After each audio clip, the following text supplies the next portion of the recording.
everyone, and welcome back to my channel, and welcome to today's video where I will be talking about some of the fall fashion trends for 2024. There have been a couple different YouTubers that I've been watching for fashion, styling, and sustainability content inspiration, one of which being Alexa Sunshine 83. I had been binge watching all of her closet declutter. She gave me a lot of inspiration, a lot of insight as to how I wanted to go through my closet declutter, as well as like seeing how I wanted to feel about my closet while and after I did my declutter. A lot of inspiration there. There's some couple other YouTubers that I'll insert pictures and names and channel links down below if you are first time here, and if you are interested in seeing more fashion videos, styling videos, thrifting haul videos, discussion around sustainability and promoting secondhand consumerism, as well as in the future more nuanced discourse toward topics surrounding those themes, definitely go check out my channel. Subscribe should you feel so inspired. Take a look at the videos I have there. But before I get too long-winded in this intro, because I love hearing myself talk, as I said, we're going to be going through the 2024 fashion trends, or at least some of the ones that I felt inspired to talk about. This is going to sort of be a approach of practical application, where as I talk about these trends, it's not just how I feel about them on like an overall, but how they would potentially apply to my style, my aesthetic, and how I like to dress. Because in my personal belief, I feel like trends are really just one of society's ways of getting us to continuously purchase the same stuff over and over again, but labeled as something else in an aesthetic way, especially in today's age. Fashion is a really, really fast revolving door, and while you've got the trends and the cycles of the higher end fashion and runway and luxury and all of that, accompanied with all of the micro trends and trends that are even pedaling even faster and faster and faster as we speak right now, I find that it's focused more on what can you buy, what is hot in the moment, versus actually taking the time to curate and understand your own personal style within products and things that exist. I think it's important to remember that these things are very fleeting, and as trends are, again, transitionary, I find that no matter how many years or however many months and however this certain look right now, one of them is like leopard print. Leopard print is a fantastic example of something that comes back and is like, ooh, this is trending. This is the it piece. You need head to toe leopard print because Roberto Cavalli had that going down the runway. And then after we go through the trend, and after Fashion Nova and Shein has copied everything, it dies off down. Then give it another year, year and a half, 2 years, suddenly it's the big thing again. And so we honestly might as well just go into one of the popular trends right now, which is in fact leopard print. And for me, leopard print is one of those things that I find not necessarily just for myself, but as a fashion statement. It is an item where instead of trying to go balls to the walls with it, because again, I feel like when it comes to these trends, whether they be micro or seasonal, when you have something that is really popular, I find that there's a excessive push to suddenly get a lot of things in that particular style or that particular print, because it's pushed as being this thing that's like, you know, if you don't have this, or you don't have multiple ways to style it, or you don't have a lot of ways to integrate it into your wardrobe, and that coupled with the outfit repeat shaming and the, you know, clothing item repeat shaming, it makes it a much more unrealistic trend to most people experiencing the trickle down effect from high fashion to mid fashion. Like J. Crew, I saw a lot of just leopard print and animal print and unleash your wild side on J. Crew, and then you have everyone doing the Shein hauls on TikTok. Definitely for myself, and I believe that a more realistic way to experience and play with trends is to find one particular piece in a silhouette or a shape or an item that you know you consistently wear and reach for that's done in that.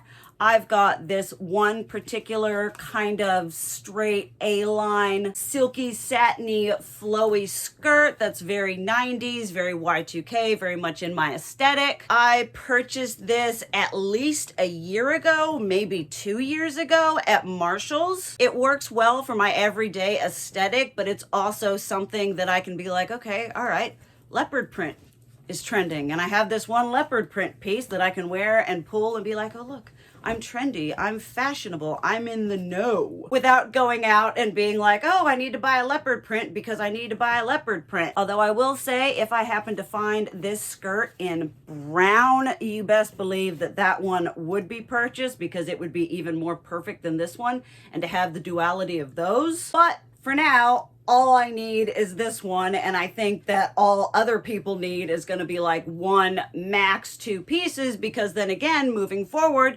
trends are fleeting, trends not going to be there, and then you're going to have your whole closet and you're like, well, I was a leopard print girly, but now leopard print isn't in. And while that's great for those of us who like waited on the leopard print trend and then now it's in all the thrift and in the whatever and probably even more potentially the landfill, going in excess and just buying exclusively so many pieces of one, particularly I would say even more niche trend. Not niche as in it being like, oh, this obscure, nobody knows about it, but niche as being a lot more difficult to style. But now let's talk about on one of the trends that has my heart, will always have my heart, will always be in style to me, and that is plaid. And while I said like, I'm like head to toe leopard print, no. Head to toe plaid, I don't care how ostentatious it is, I don't care how gaudy, I don't care what kind of plaids, every plaid, all in one big giant amalgamation on my plaid loving body. Words cannot express how happy I was to see this. Not that I pay a huge amount of attention to trends. During a transitionary period in early college, I was extremely in the know. I had a subscription to every possible fashion magazine. And with dipping into fashion here on this channel, I've now started to integrate myself a bit more, because honestly, to myself and how I like to dress and the way my mindset is, you wear what you love irregardless of trends, but it's fun to talk about things in a more nuanced way when it comes to these sort of fashion related conversations. I have plaid. I love plaid. I also especially love seeing the plaid outerwear. I do find that when you're purchasing something for like a trend, whether it's something that you wear like in your everyday life, like if I were to go out and be like, all right, I'm going to be purchasing some plaid, it's in, I'm feeling it in my blood. I have a lot of plaid coats, whereas I feel for a lot of people, it isn't necessarily the best idea to go into a trend in a coat, because a coat is going to be on the more expensive side, as well as one of those things that for me it works, because plaid is one of those things that I definitely reach for and that I can incorporate into my style and aesthetic regardless of how loud and gaudy it is. For other people, it's going to end up being more of a statement piece that if it doesn't vibe with your everyday to-day style and you're like, well, here's this plaid statement piece I got because I saw it going running down Burberry, which I have a love-hate relationship with the whole idea of high fashion and luxury and all of that, but I do love looking at a lot of runway stuff on Pinterest and seeing all the glorious, muted, gorgeous head-to-toe plaid. You got the shirt, the pants, the bag, the coat, everything. That is something that I could absolutely, totally, entirely get down with. When you're thinking about like shopping for trends after the fact, it'll be really interesting to see what parts of this and these other trends, seeing what as the seasons shift and transition, what actually ends up secondhand, be that on like Mercari, Poshmark, eBay, or in your local thrift stores. Because I know I'll be excited to go and find some secondhand plaid, because best be known that I'm not going to be buying firsthand plaid or firsthand anything for that matter. But I do look forward to seeing what of these trends that I like, that I'm interested in, that I would go into, do end up being. Maybe I can do a video about like shopping trends after the fact. But I love plaid. Bury me in plaid. I will wear plaid every day until I die. I mean, look at this. This is perfect. What is this? I think this is plaid. This is plaid, right? Vivienne Westwood, so I assume it's plaid. This isn't like entirely super generic regular plaid. This is fancy Vivienne Westwood plaid. So not only are we participating in the trend, we're participating it in a fancy bougie way. Let's talk about leather and exotics and those more expensive statement making materials is, again, as with everything I'm talking about, is just very heavily rotated. You know, it's the type of thing where if you buy, you know, a certain kind of leather jacket, whether it's a moto or just one that fits you very well, they say if you have one, you don't need to buy another one, except society would have us believe that if you have one, then 10 is even better. There are a couple different bodies, kind of like aesthetic bubbles capsules that are incorporating leather. High-end Western is one, which as someone who is 90s Y2K boho sort of inspired, I feel like some of that could work well into my style. I don't have a leather coat because I live in Virginia where it's like cold 2-3 months out of the year, and leather is very warm and very wonderful, but I already have warm and wonderful coats that provide a lot of warmth in those months where I don't think adding a leather jacket will really add that much versatility to my wardrobe, because it's not going to be something that I reach for because it is so heavy and it is so warm. And plus the fact that if I were to get a leather jacket, I would want it to be brown or green, or probably not blue. That would be a little out of my comfort zone. And that would be much more difficult and a lot more expensive to source secondhand. But there is a resurgence of just sort of regular leather, the think like fringe, think moto jackets, think honestly the kind of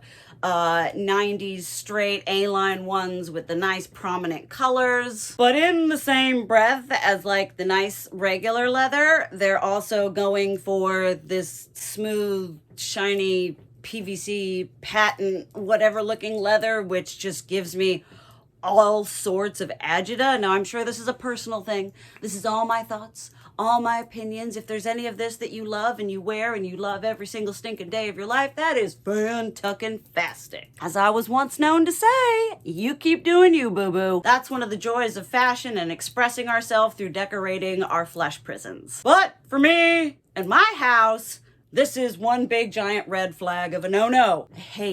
I hate both my girlfriend and I. We love leather. We love thick, gorgeous, luxurious, beautifully crafted leather. Y'all will know already, handbags, leather is king. Thick grain leather and patent leather and this sort of like smooth, shiny leather really does scream a lot less versatile to me, because again, it does have that element of being so stand-out-ish. Well, while it is going to be made of what would be considered a high-quality material, in my experience in the research I've done, patent and this sort of leather, this sort of sheeny, doesn't age as well, in my opinion. It is a bit more difficult, has a bit more to it when it comes to upkeep and keeping it nice so you can have that nifty, shiny, smoothie, kind of like the leopard print. I feel this is one of those things. I've seen a lot of coats, a lot of like dresses, and now definitely be taking into consideration that so much of high-end runway fashion isn't practical to the wide majority of people because it's done and showcased in this sort of head-to-toe look, and oftentimes things are done. It's like, yeah, totally, someone's going to be wearing a full neck to knee, neck to ankle leather dress. It's just not something that's going to be flying off the shelves at full leather prices. That's going to be an expensive coat. That's going to be an expensive dress. If you can find a piece that's just a lot less of an investment, a lot less real estate on your body and in your closet, because I'm not a fan of it at all. I don't have a lot of insight as to things that could work, like maybe gloves. I don't know. I just know for me, this is a trend that I look at and it's just, kind of a natural recoil, because patent leather through experience is one of those things that I have just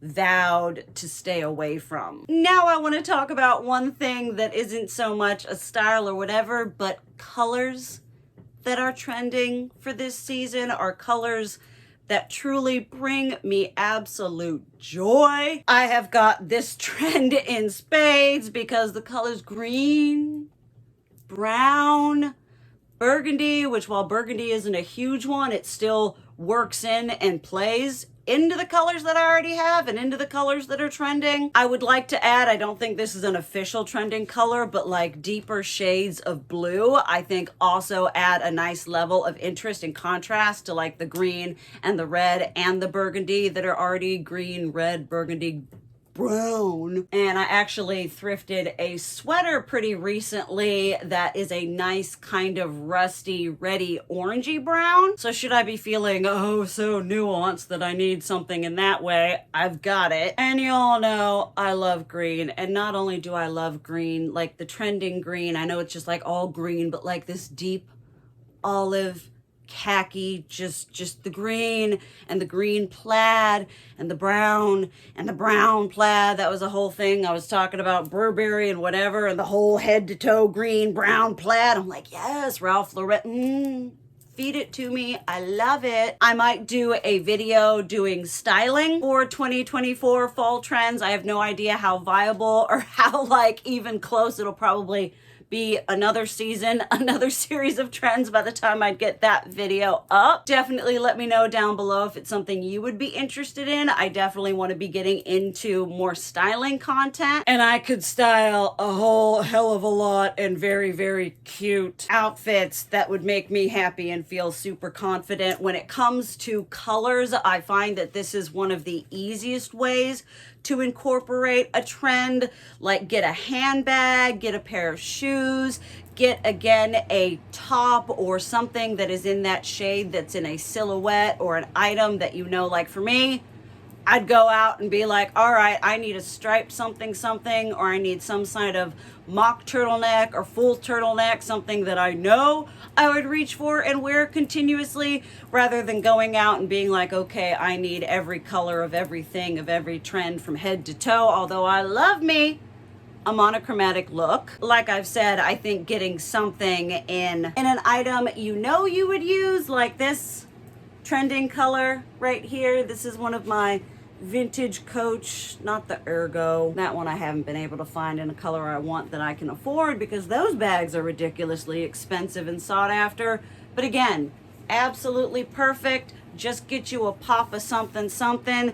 I know that I saw somewhere that specifically red shoes were trending. That's a fantastic way to add a shot of this color in a way that's more accessible and potentially less expensive. Although if you wanted to invest in something that is a bit more expensive, like say a leather handbag or a pair of nice shoes, going for straight color, I have a green blazer that fits this trend perfectly. I absolutely love this. It's the perfect color. It's the aesthetic. One of the, again, capsule trends is British countryside, which again has a lot of this like equestrian and plaid and bougie and Ralph Lauren and Calvin Klein riding through the expensive countryside. Put on a pair of high-waisted jeans with a nice looking cropped mock neck going on there with that blazer and that handbag, and I am good to go. I'm so happy about this color trend because not only do I have so much in my collection, I'm really excited to look and find styling videos and other stuff on like Pinterest so that I can get even more inspiration from other people incorporating my favorite colors, but in their own styles, that I can then see and analyze and think to myself, you know, oh, is that a way that I haven't thought about styling, incorporating my favorite color into my wardrobe? Ooh, I didn't think about that. That's snazzy. 2 trends left, and then we'll cut it off there. These ones I'm sort of on an in-between, one of which is full skirts. I'm not entirely sure how much sustainability, in the sense of I'm not sure how long it's gonna last as a trend. Well, I personally love myself a big old full billowy skirt. I feel like it's one of those things that isn't going to stay in the mainstream as just like something that people are like, yeah, this is great. And then it becomes like a practical everyday staple to them. I could be entirely wrong, and we could have full skirts swarming absolutely every corner of everywhere. But just looking at the cycle of trends, I think this really is one that's just gonna be there for a little bit and cycle trend out, especially thinking about how quickly trends go. Again, not just micro trends, but like all trend cycles are just sped up even more. I think it's going to have a hot little minute. People are going to be like, oh, look, I feel all flowy and wonderful. And then they're going to discard it because it's not as practical to them for another skirt trend, or in the inevitable interpass of having pants come back into style. I've got a whole bunch of flowy full skirts. It works very much to my style. I love it with a crop top. I love it with this. I love it with a button down. I love my skirts in every which way, but I find long flowy skirts tend to be in more specific capsules. Like if you've got whimsigoth, you've got more boho looking. If you don't have sort of that kind of style, I just don't see it being something that people can go out and be like, oh, this is something that's easily incorporated to my own style. And last but not least is the advent of faux fur. And while as someone who is very big against animal cruelty and everything like that, I am not a real fur person. I think having faux is great, though definitely for runway fashion, I find it's a little bit kind of like, they're like, oh, look at that, we're being so awesome and so faux fur and so conscious, and then in another collection they're gonna have exotics all over the place, which is just extremely counterproductive. And you know for a fact that these brands are not swearing off fur. It's a trend right now. People are more conscious of environmental impact, but I really think it's just, you know, a brand being all like, ooh, look at this, especially like I said, the high-end ones, and then they're just gonna backpedal and double back and continue doing full fur anyway. If you're gonna do some kind of fur and you're not wanting to, like, fur is one of those things that is very, very high maintenance. If you don't have it in the right, correct kind of climate, if you don't clean it correctly, it's gonna fall apart and turn into a gnarly, gnarly mess. So while faux fur, I think, may be a more affordable, less offensive option, it is still, like everything, ridiculously, disgustingly expensive. I've seen a lot of coats, and again, if you're not in the right kind of climate, I don't think this is something that's very feasible. Like, I'm not sure. I know California is a very fashion forward whatever. I can't imagine it being like, all right, let's go out and get some faux fur coat. Although I understand there are cold areas of California, but I hope you get my gist.